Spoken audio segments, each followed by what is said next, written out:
Style. Gangnam Style. 낮에는 따사로운 인간적인 여자, 커피 한 잔에 여유를 아는 품격 있는 여자, 밤이 오면 심장이 뜨거워지는 여자, 그런 반전 있는 여자. 너는 선호해, 낮에는 너만큼 따사로운 그런 선호해, 커피 식기도 전에 원샷 때리는 선호해, 밤이 오면 심장이 터져버리는 선호해, 그런 선호해. 아름다워 사랑스러워 그래 너 hey. 그래 바로 너 hey. 아름다워 사랑스러워 그래 너 hey. 그래 바로 너 hey. 지금부터 갈 때까지 가볼까.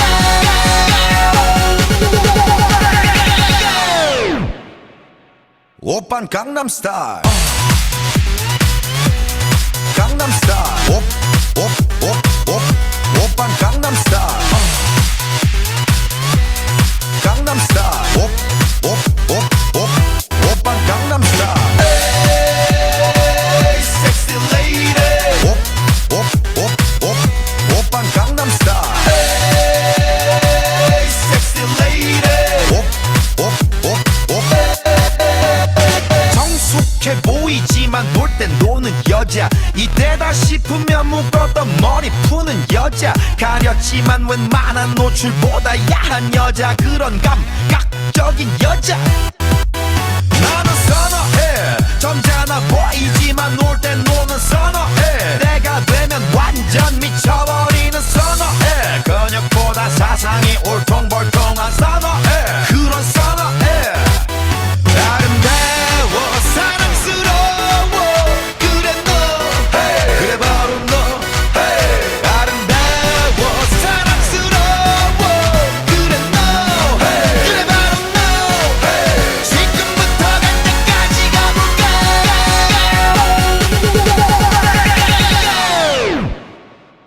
오빤 강남 스타일. 강남 스타일. 오빤 강남 스타일. 강남 스타일. 오빤 강남 스타일. Hey, sexy lady. 오빤 강남 스타일. Hey, sexy lady. 뛰는 놈, 그 위에 나는 놈, baby baby 나는 뭘 좀 아는 놈, 뛰는 놈, 그 위에 나는 놈, baby baby 나는 뭘 좀 아는 놈. You know what I'm saying? 오빤 강남 스타일.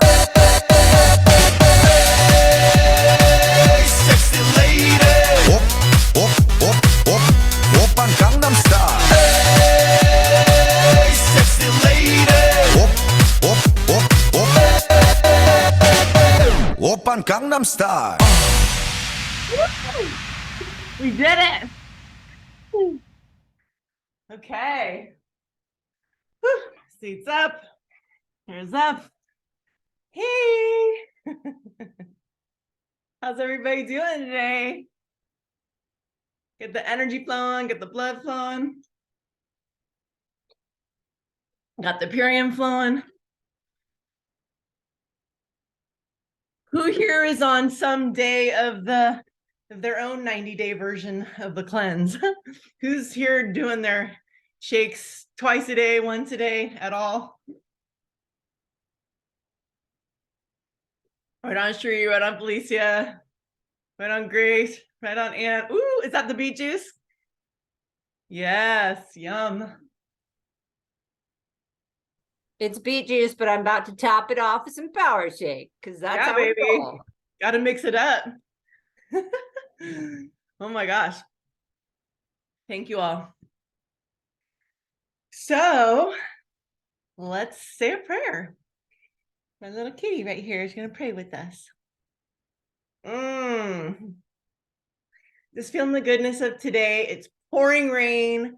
I'm just so grateful for this constant rain, filling up our reservoirs, creating water for this, just for like this year. that hopefully it'll be another year without fires, and just like thanking God for just all the weather, whatever the weather is. I'm grateful for it. And thankful for all the critters that are getting fed, and just grateful for all of you and all of the wins that each of you are having. And just like remembering that God is in everything. God is even in my challenges, and in those challenges I grow and I learn, and I am so grateful for that.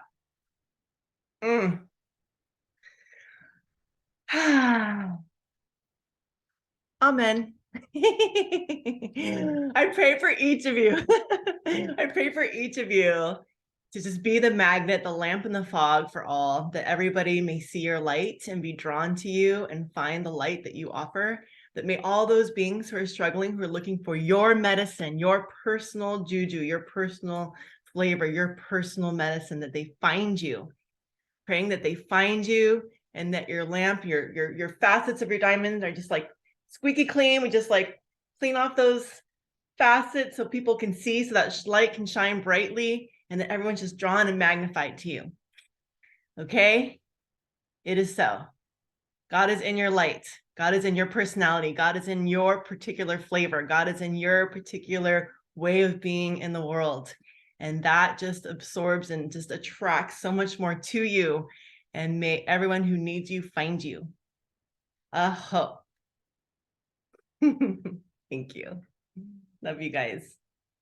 Beautiful. Well, quick little tip for today. I noticed that, let's see, I'm learning how to do spotlights. Hang on a second. Speaker view. And then there we go. I'm in my jammies today. I felt like it was a jammy day with the pouring rain. I'm like, I just want to show up in my jammies. I want you guys to all know you can show up in your jammies. So you can just be you on these calls, green mustache, green teeth and all. And early this morning, I saw that Shri had changed her profile picture to this exuberant, amazing image. And I was like, quick, Shri, go change your caption, go edit your caption, put a story on there.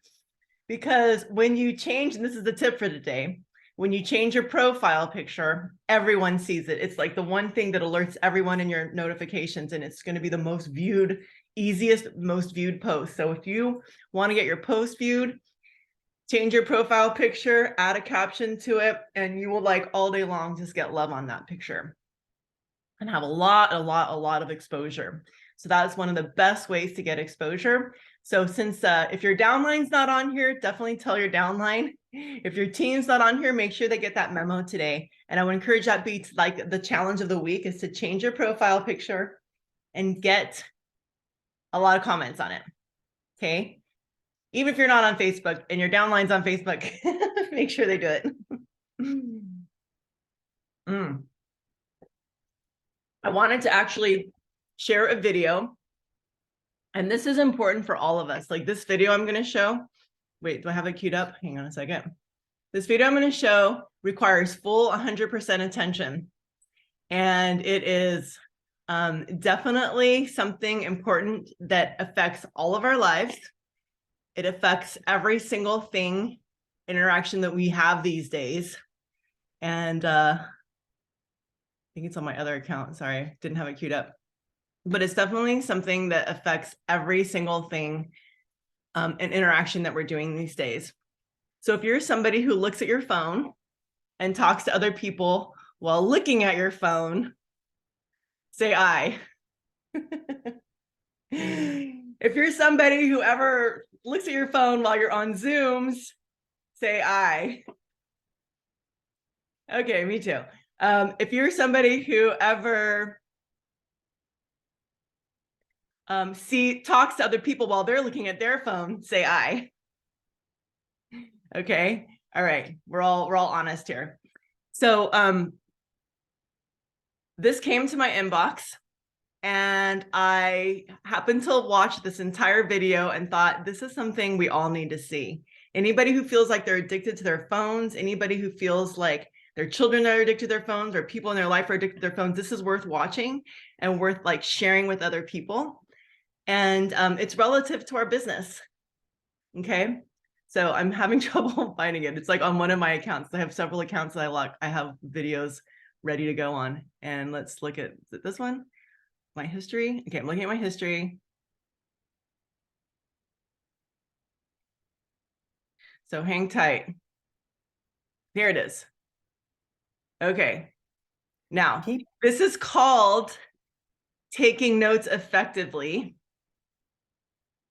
What I want you to do is everyone be present and not take notes. I want you to watch this video. I want you to be present. People think. Hang on a second. When you take. Slow down video. I can't get back to you guys. I can't figure out how to get back into the Zoom situation here. I'm like struggling. Let me go here, Zoom. Okay, there we go. Okay, now I can go ahead and share my screen. All right. So this is a video on taking notes effectively. I'll send this out, but definitely put down what you're doing, stay off your phones, and watch this entire video. Ready, set, here we go. People think that when you take notes, you're supposed to write down the stuff that you hear. No. To take notes properly, you need to do 4 things. 1, never write down every word. 2, don't even grab whole phrases and write those down exactly. 3, add flesh onto your notes within 24 hours. I'll explain what that means later in the video. And 4, take notes by hand using a pen or a pencil, not by typing. Over the course of this lecture video that you're watching right now, I'm going to go through all 4 of these techniques for taking notes properly. And if you take notes properly, then 2 things will happen. There will be 2 benefits. Here they are. The first benefit is that during that 1 hour of lecture, or however long it is, during that period of time, you will absorb more information into your brain. So you'll just leave remembering much, much more of what you just heard. The second benefit is that you'll have the notes. You'll still have them. You'll have a written record, your notes, which you can look back on later at the end of the semester or years later, you'll have those notes. Both of these benefits are matters of efficiency. You're getting more out of that same 1 hour of lecture. You're absorbing and retaining more information, and you're getting this physical product, these notes that you can use later. They'll be very useful later. You're just getting them. But in order to get these benefits, you have to take notes properly. And the main thing about taking notes properly is that you can't just write down word for word what you hear or just grab phrases here or there.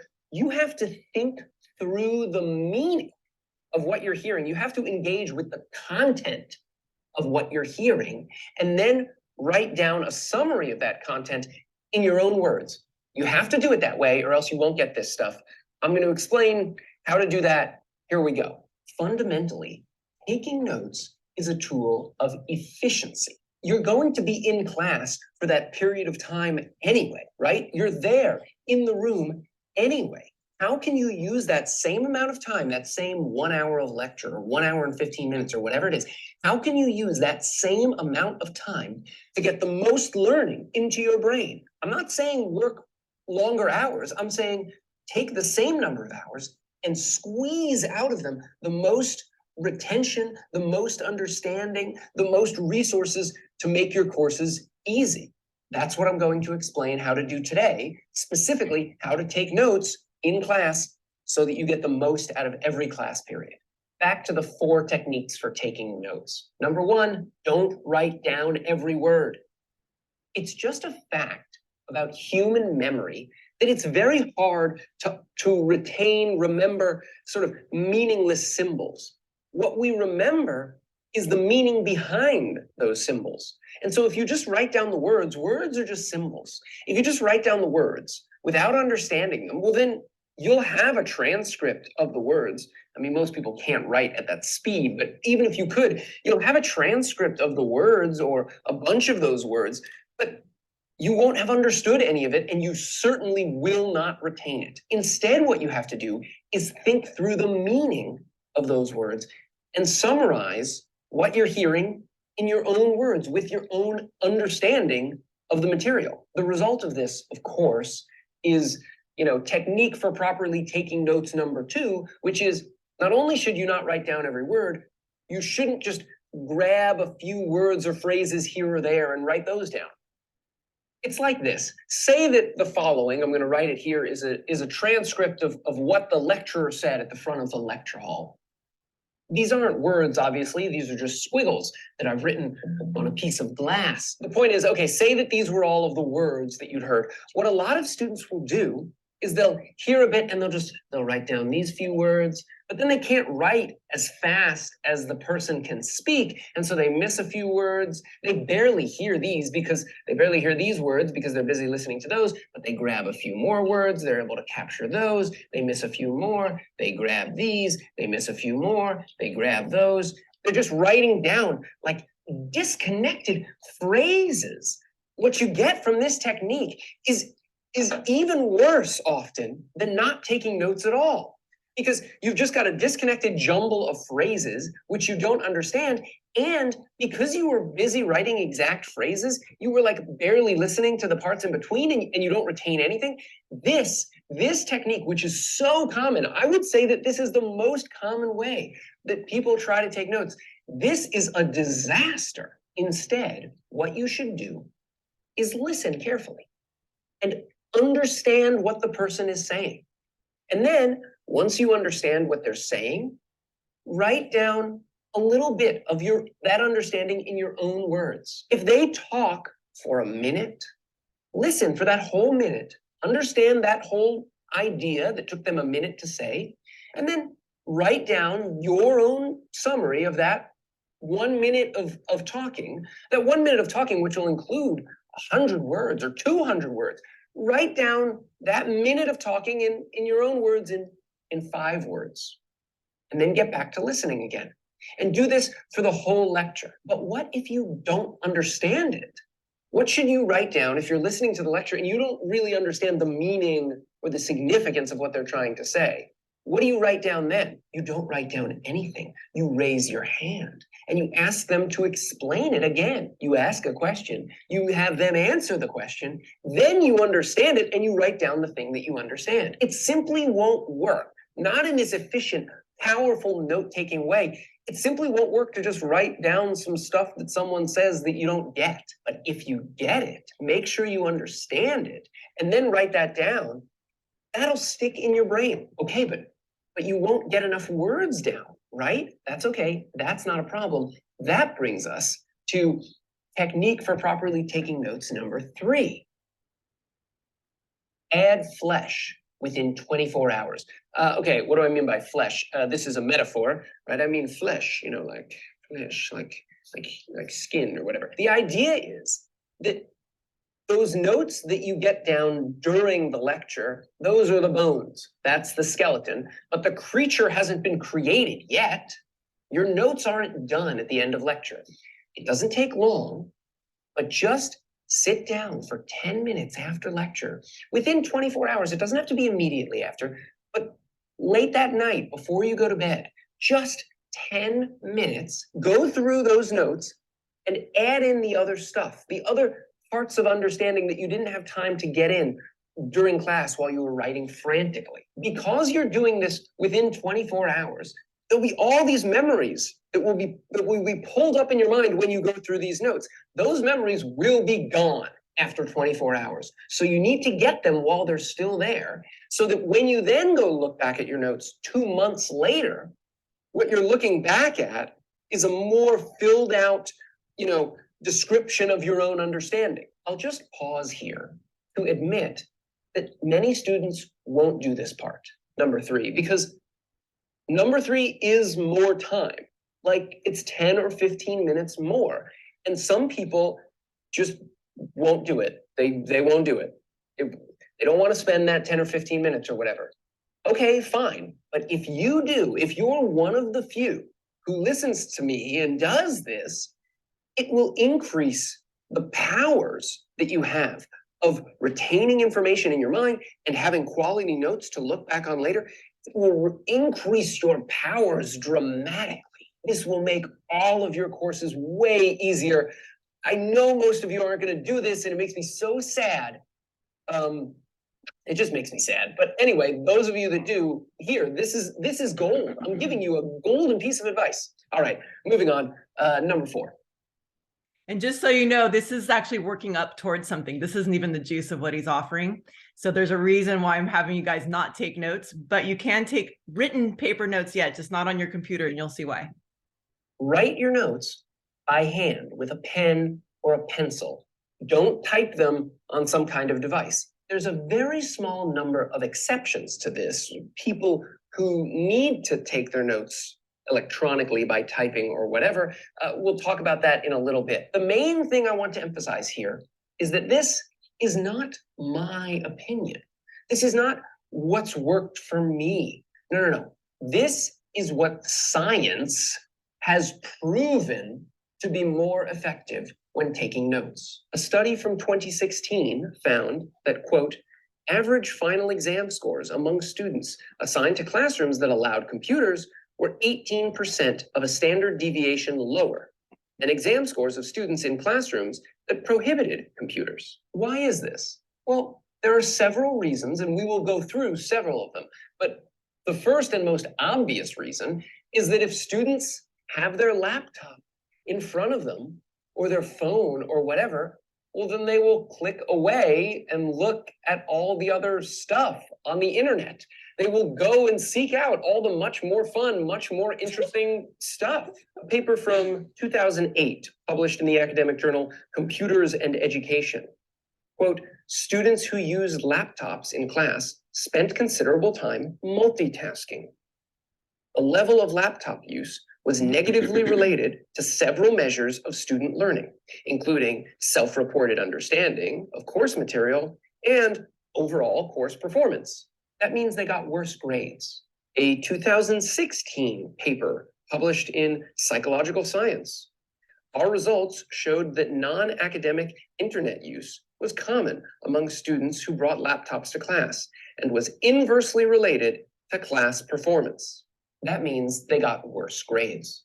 Oh, you think you're not going to click away? You have the entire internet at your fingertips, every website, much more interesting things than the lecture that's in front of you. And you think you're not going to be tempted to click away? Who do you think you are? Are you kidding me? I'm a college professor.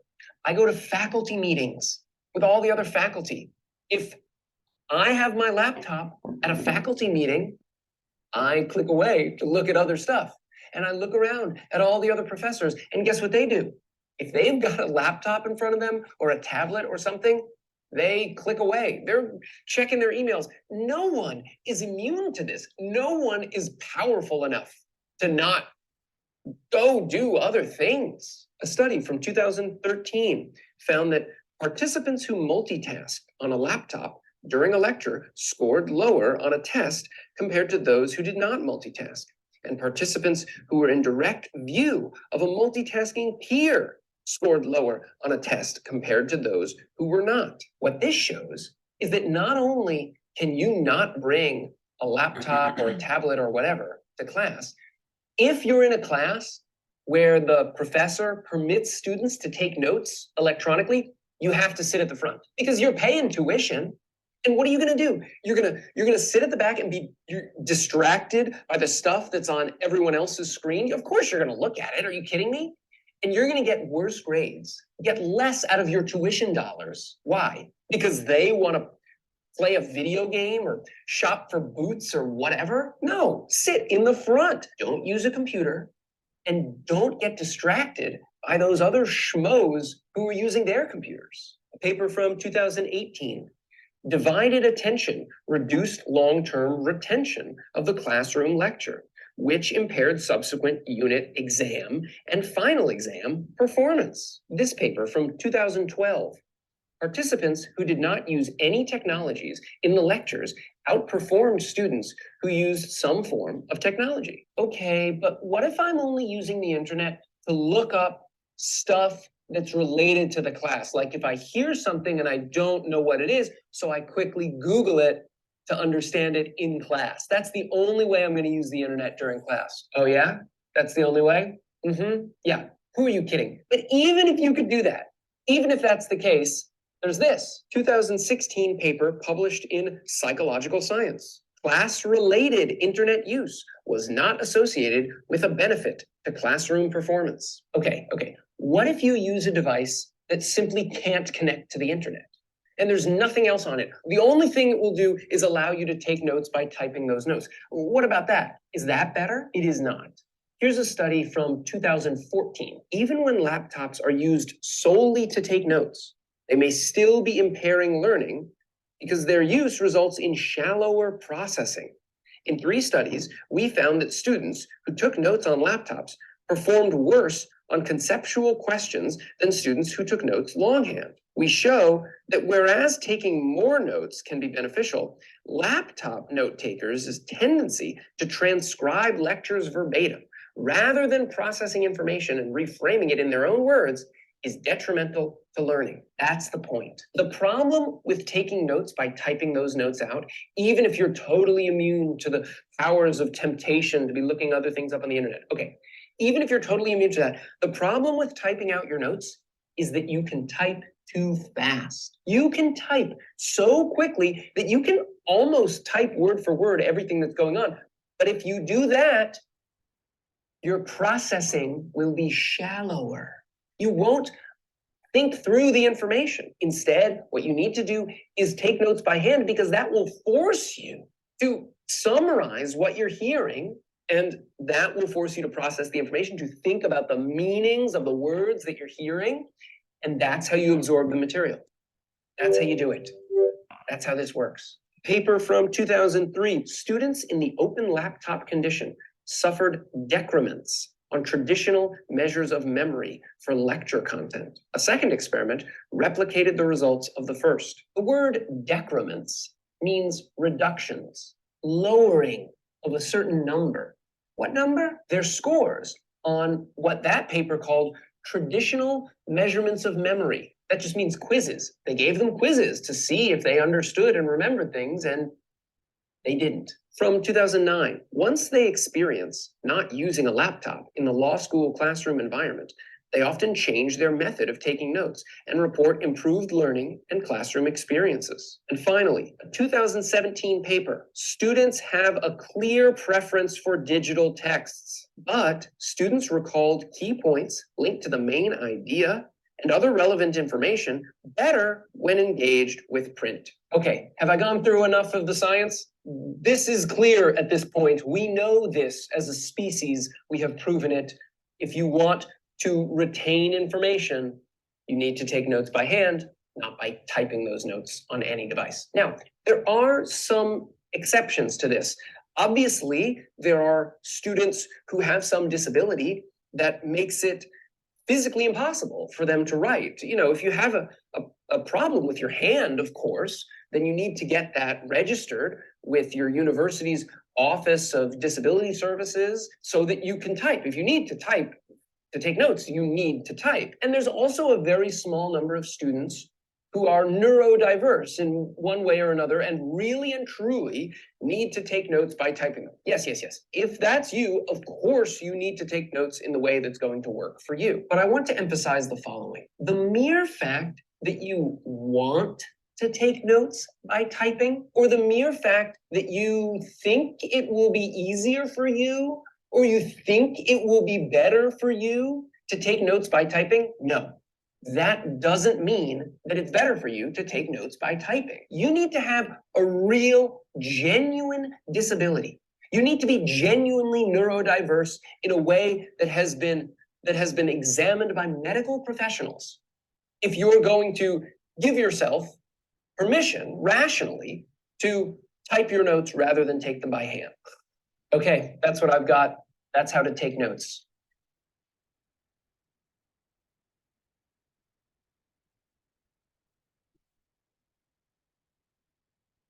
What do you think, y'all?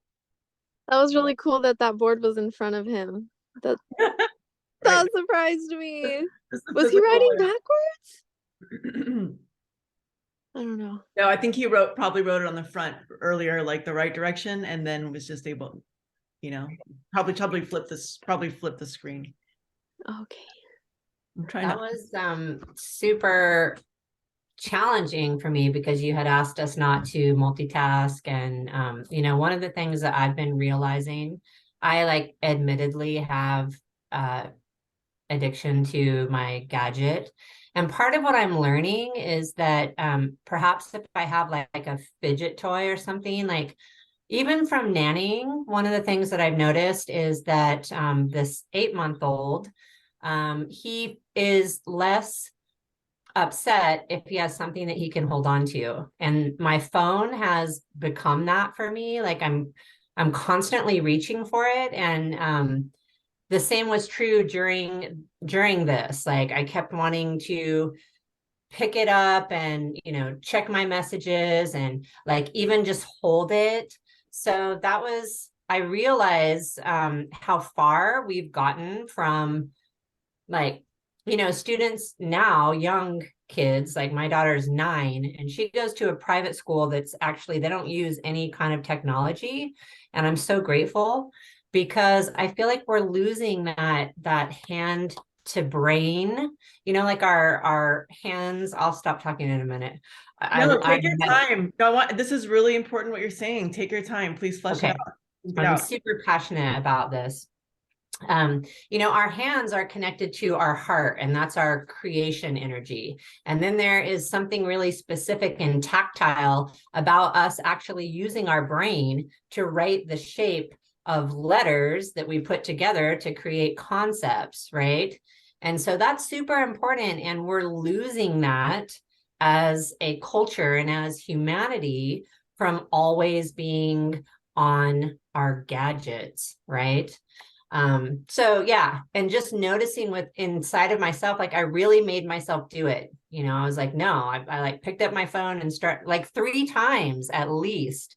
I picked up my phone and didn't even realize I was doing it. And then I was like, oh my gosh, I like set the intention and I'm still doing it. So I just made myself put it down. So I'm grateful for that because it's something I'm really working with. And I think the other thing that was really helpful for me, because I do write notes, I don't type notes, I can't retain things that way, but I do try to write everything that they're saying. And so I was really I was like, oh, this is a good exercise and focus for me to try to take what he's saying and really, really understand it and then write it in my own words. So that was helpful in a lot of ways for me. Thank you. Oh my gosh. Thank you so much for sharing. And the first time I watched this, because this is the second time I watched it, but when Rinpoche posted it yesterday, and I was like, oh yeah, we are always taking notes when we're listening to her. And even while I was listening to it, I was sending it to people. It was like the irony. And I commented on her post and I said, I'm watching this totally fascinated, but even while I'm watching it, I'm like sending it to people. I can't even just be still, just like during the thing. And so I knew that I had to request that of you guys because I knew you guys would probably be checking your phones, that you guys would probably be, do something to click away. And I thought you would miss the material, right? And that's what happens. So anyway, go ahead, Gleneth, you were next. You have your hand up and then Midge. Oh yeah, I'm old school enough. It comes naturally for me to take notes, but I get distracted as much as anybody. I mean, the taking notes for me is the only way I can process it. Unfortunately, I do most of those things, but I don't revisit it at the end of the day. So I'm definitely going to give that a try. But I'm a teacher and a sub teacher a lot. I work at the local school, and kids that's how they do curriculum now. A lot of it is on the laptops. It saves the district's money. I mean, some of it is very good, but they're just like locked into these things. And I subbed a kindergarten class last week, and these kids were a treat.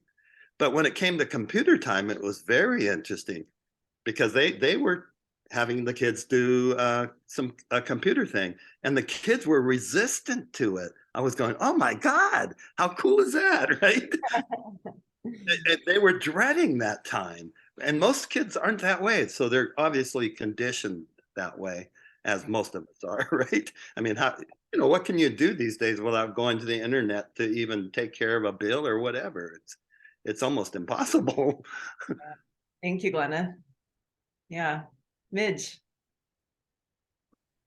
I think that it's kind of sad when I was watching the video, I was realizing, well, something that happened this morning, I was realizing that, especially since I've stopped working, because when I worked, that was my job, to listen, to focus, and not have anything else going on. Of course, they were at that time encouraging us to take our laptops into our sessions and do our notes as we're talking to our clients, which you cannot listen and do the same thing. Your brain can only do one thing at a time. So that just took away all the important pieces of being a therapist and being present at the time. Anyway, when I was watching, I was realizing that in the 6 years I've been retired, how I have really fallen victim to that whole thing of phones. My phone was sitting right here and it would click when an email or something came up. And I realized I turned it around, but it's still clicking, and that would take my concentration away. And so how can we I don't know how I want to say this. How can we really be present for the people that we care about, or even anyone that's talking to us? It's so important to do that. Thank you. Thank you, Midge. Yeah. Wow. That's powerful. You're a therapist. And so, yeah, clearly, like, you need to be present for your clients. And the implications are huge here when I think about all the different ways that we are, even in our relationships, like, we're not giving even the person that we love our full attention. How is that impacting them? I notice now when I do connect calls on Zooms that sometimes the person who's bringing us together is on their phone the entire time. And I think, God, that pulls so much attention. I think about how it makes the person feel who's on the connect call. Like, how does this person feel that the other person who brought them is not listening to them at all?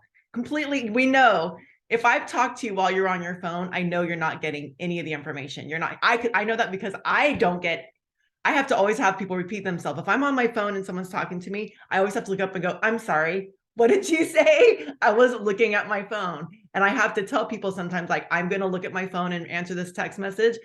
Don't talk to me during that time, because I won't hear anything you're saying, because I know that I don't hear anything that anybody's saying. There's something very strange. It's different than if I'm even talking to another person.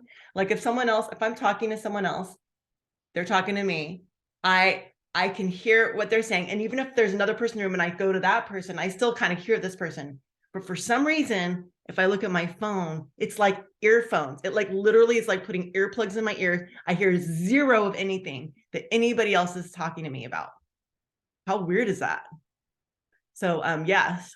Go ahead, Grace. Thank you for sharing that.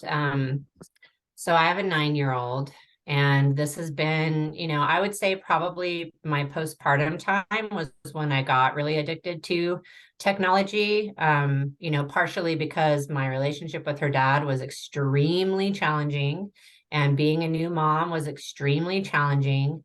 And so when I needed to tap out and just zone out, I would get on the computer. And it was also one of the ways that I had connection with other people who were going through the same thing as me. However, it has created so much anxiety in my daughter. I mean, I had guidelines, like I never texted while I was like breastfeeding her. I didn't have my phone when I was doing like those kind of intimate things. But my technology addiction has really created anxiety in her. Like, if I go to the bathroom, because that's one of the places that I escape, I take my phone to the bathroom. I'm like, I'll be right back. I'm going to the bathroom. And she used to just try to come in, because for her, she gets scared. If I leave the room and I have my phone, it's like an abandonment piece for her, because she doesn't know when I'm going to be back. Like, I could literally just start zoning out and be gone for like 20 minutes when I was just going to step into the bathroom. The other thing that is so interesting to me as someone who's certified in holistic midwifery is that we have a hormone called oxytocin, and that's the love hormone. And there has been a study that when we are on technology, it's either dramatically lowered or our body doesn't produce oxytocin. And so when she tries to talk to me and I'm on my phone, I'm really short with her. I'll be like, listen, I'm trying to do something. Can't you see that I am trying to focus here? And I have to really stop myself and just put it down and then apologize to her and make repair. Last piece is that when I was kind of following the threads of that study around oxytocin, there was maybe it was like a YouTube video or something, but this guy was talking about how his relation, he worked at home and his wife worked out of the house. And if he worked up until the moment when she came home, that transition time of them meeting was like super clunky. It was really weird and really hard, and they would fight and bicker. And then once he learned about the oxytocin piece, he actually got off of his computer and stuff an hour before she got home so that he could power down and get engaged in something else. And so the oxytocin could be flowing by the time his wife got home. And he was like, it saved our marriage that Wow. I like got off an hour before she came home. So we're in really tricky territory because we've never been here before. Can you explain that again? Like what happens with like, so like if somebody's on their computer, like their oxytocin is just suppressed or something like that. And so Yeah, exactly. So oxytocin is something that is, it's like basically the love and the intimacy chemical and hormone, the right? chemical that comes when you have an orgasm, right? It's like Yeah, the full on, exactly. like, Or have a connection or baby, attachment. Mhm. or breastfeed, or have human touch when you're hugging someone. You know, this is that like love hormone is what they call it. I don't know if it's a hormone. I don't know why it doesn't flow when you're on technology. I just read like multiple studies that talked about that it doesn't get released in the same way, and maybe not at all. And so it just makes it harder to engage in intimacy or to even have like loving tender, like I will just snap at her without even realizing it. And I remember when I was a kid and my parents were addicted to the TV, I effing hated it. I would like walk in to talk to them, and my stepdad would be so zoned out, and I would be trying to ask them about something. Could I go somewhere or do something? And they would just stare at the TV and like do some kind of answer. And I was like, they're not even connected to me, and Like now, zombies, like zombing out on the television and kind of like, yeah, whatever, go ahead, do yeah, the exactly. And I You're do like- that with my daughter. And there's actually a whole thing about like digitally distracted parents and what kind of anxiety it actually is creating in the youth right now.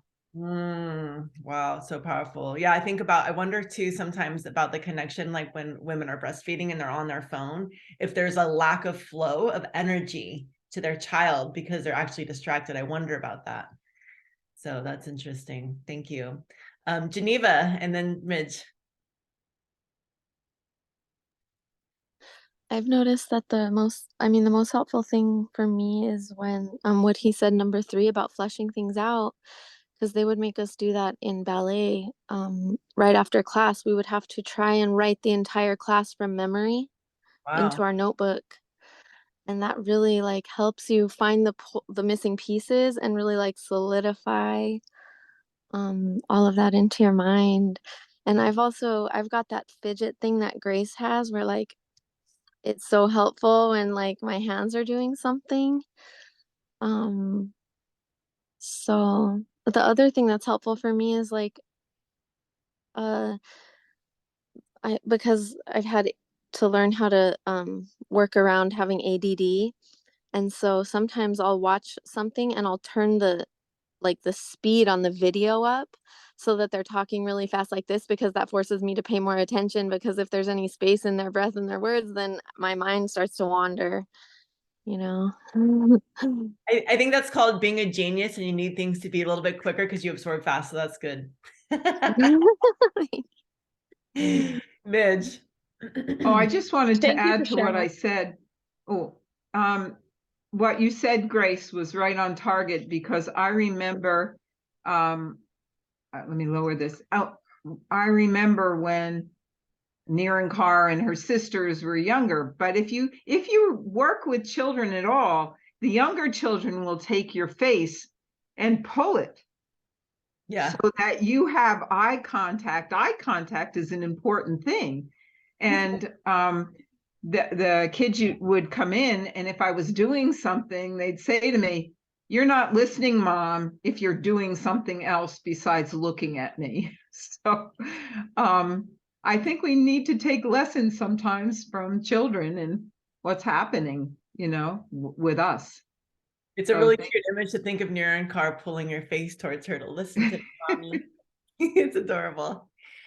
I was gonna say that a partner of mine in the past, we like when the phones first came out, it was like a real thing, right? And he'd be like, I'd like arrive and I'd be, like on my phone, I'd like walk into the house, talk or whatever, and he'd be like, "Can you just please like not be on your phone a few minutes before you walk into the house?" And he just intuitively knew this. He's like, "So that we can connect when you walk into the house," he's all, because it just feels so disconnecting. And I'm the same way in my current relationship. I'm just like, if I walk into the room and he's on his laptop watching something, I am just like, and I'll even say to him from the car, I'll say, "I'm here. Can you please make sure you don't have your electronics out? I'm going to come into the house so we can disconnect immediately." And I actually ask for that. I actually make that request, and I think it irritates him, but it's now I understand, like hearing all of you and all these studies and everything, it really helps me understand why I feel compelled to like make sure that that space is created. Thank you. Tereshay. Yeah, thanks for addressing that, because the technology advancement, but then of course the consciousness arising from the humans is such a, priority, whether it's the communication skills, the awareness of our own feelings and needs being met, and how to be able to connect that as a puzzle piece. I noticed a difference. And then of course, where it is that those even can be on the same page where they could be met, and where then how to address that if even family isn't even showing up that way with emotional and mental care.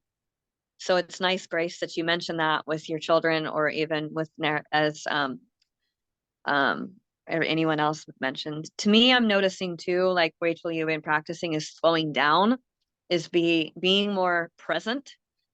And so I get the quickness of like listening and paying attention, but our brain isn't picking up. It's only picking up certain amount. And so if things are slower, it allows that registration connection. And it allows us to, forces us to get into that practice. And so that's part of our disciplining ourselves to absorb the information. Yet the subconscious mind, we have like only picks up to what it's used to. And so part of our training is becoming more familiar with what's unfamiliar, as Joe Dispenza talks about. And that awareness, like, well, what what's that? There's a word for it when new information is presented that contradicts the old programming. But how to work with ourselves and work with each other. So thanks for addressing that, because we need more connection as human beings. Yeah, thank you. And so bringing this full circle to, this is, we are, in a Purium cohort right now. We are all students of this business, right? We're all students of this business. So one of the reasons I bring this up is because this is one of the reasons it's so important, and why we always are asking for people to be present and on camera.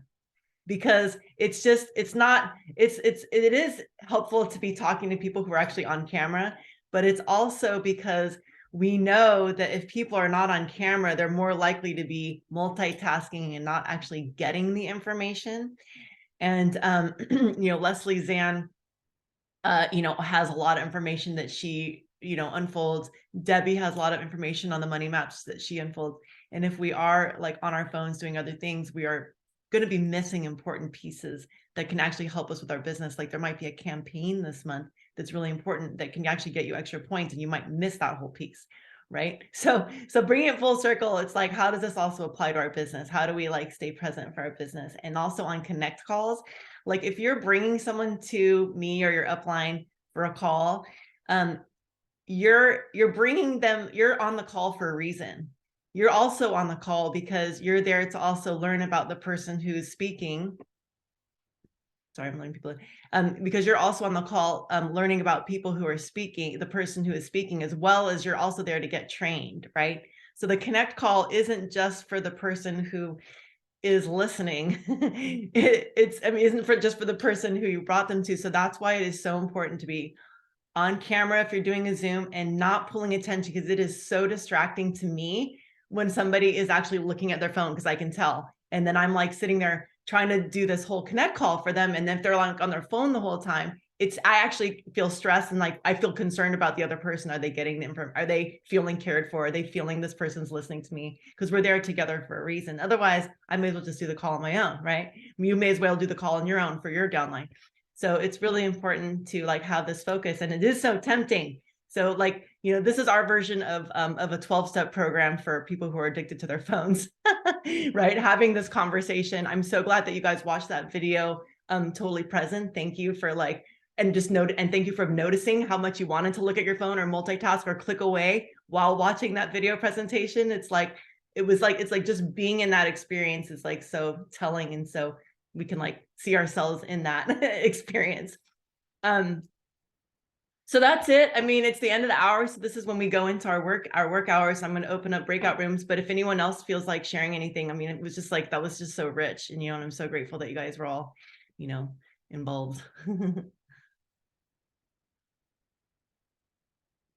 All right. I'm opening up all the rooms. That's a great training, Rachel. Thank you. In regards to, I mean, obviously, like the focus attention, like I remind myself, cedarwood essential oil, and of course, nutrition, like all these things. And then of course, what's going on in your life? Do you have that opportunity of sometimes? And I mean, I know, like I just got dropped off, and so I'm like, okay, I'm hopping on, but like getting a ride back to the house, and from some other things. So it is an impulse, and this culture, and how to like take notes instead of being able like, oh, I got to do this and I got to do that and try to do it while you're on the phone, but really being able to break it down, and the undivided attention. Like, I see you. I think it's really important to remember to use pencil or pen and to be writing things down, not to try to digitally take notes, like he said, Yes. and like you would be very, very special, and of the very rare few to like actually be somebody who actually needs to be on your laptop to, type in the notes, even though that's helpful. So, and then the other thing I was going to say too is, I think it's important that we all find ways in our family lives, with each other, to like have to start making it normal to have rules around our phones, to normalize having structure in place to help us strategize, to not be on our phones while we're talking to people, while we're with our friends, to just be like we have rules. My ex and I had a rule that we would never talk on the phone. We would never be on our phones if we're in the car together or if we're at dinner together. Those were like two really, really important rules. And I'm trying to kind of wake that back up again in my current partnership. But like, it is really, really helpful to have rules. And then there was like this, I remember seeing on TV, there was this kind of game that like people in college were creating, where you put all of your phones in the center of the table when you're at like, at a dinner party or whatever, and you put all your phones in the center of the table. The first person who picks up their phone pays for all of everyone's dinner. Like having some kind of games like that, right? And having these conversations with your friends and family in real time, and like discussing these concepts, that we learn and understand. You have these facts now that you can actually bring to the conversation about how it pulls attention. Midge. I just wanted to say around rules that we as parents need to have rules for our children around having their technology in their rooms. I mean, we could do a whole research thing on that. And when I ran a coalition, we had a basket that when you walked in, you put your phone in it. That's great. Yeah. And computers should have gone in that too, really. So I think it's thinking all those things through. This was great. Thank you. Awesome. You're welcome. And so the breakout rooms are open if anybody wants to work on something and move into a breakout room. I know Midge and I have something to talk about really quick, but I do want to talk to Coco today. And I think Tara Shea possibly, but if anybody wants to talk to me, let me know. We can go into the breakout rooms, but we'll go to Glenn, you can go ahead and share. Feel free to continue in this conversation too. Quick question. Yes. When we were talking about the one-page website and we were talking about how it's better when it scrolls. So I was checking out I played with what was it was called Cupcake or something? Milkshake. Milkshake. I made one on there and looks really cool, but it's got a like thing where it clicks to go sideways. Does Adobe Sparks? I think I want to play with that Adobe one Sparks today. is just all the way one. It's all All the way one. Yeah, Okay, it's a one-page cool. scroll, yeah. I'm gonna That's actually shown. Data shows that is actually gonna be the most effective in terms of somebody buying, and that's having a whole just one page that scrolls all the way down. cool. I'm gonna play with that today. Okay, bye everybody. Hi, Geneva. Great to see you. You Glenn? too. And you know, Steve Jobs has made all these amazing devices, right? And he didn't let his own kids use them, you know, so he was aware of that. And most schools now, is my experience, they either have to, the elementary school, they have to keep it in their backpack outside the room. Most schools have a rule that you can't have laptops open in class. And high school, I've seen them, you know, that's the modern, like sending notes, they hide it and they put it behind a book and they do all these things, right? But anyhow, yeah, it's still prevalent, right? Yeah. Yeah. The phones are really tricky because they're small and it's easy to kind of feel like you're being discreet, but still distracted. So yeah, cool. So what do people want to work on today? Where are you guys at with where you want, what you need help with, or what you want to work on? Anybody have anything specific that they want to do today? Today's a social media day, so you could do that assignment and like change out your profile picture and put a caption in. Glenn is going to work on follow-up. Anyone have events they're inviting to? Coco, we haven't had a launch party for you yet. We haven't had an event for you yet. I think it's time to have a launch party. So let's organize a date. Let's go ahead and go into a breakout room with Shri. Why don't we all go into room 1 together? And then what is everyone else going to work on today? Oh, Midge, I will talk to you first. So Midge and I, let's designate 3 minutes and then we'll join with Shri and Coco, and I'll join Shri and Coco in room 1. But Midge, do you want to talk in room 2 really quick? Okay, cool. Let's go to room 2. Anybody who wants to invite anybody to do an interview or something, feel free to.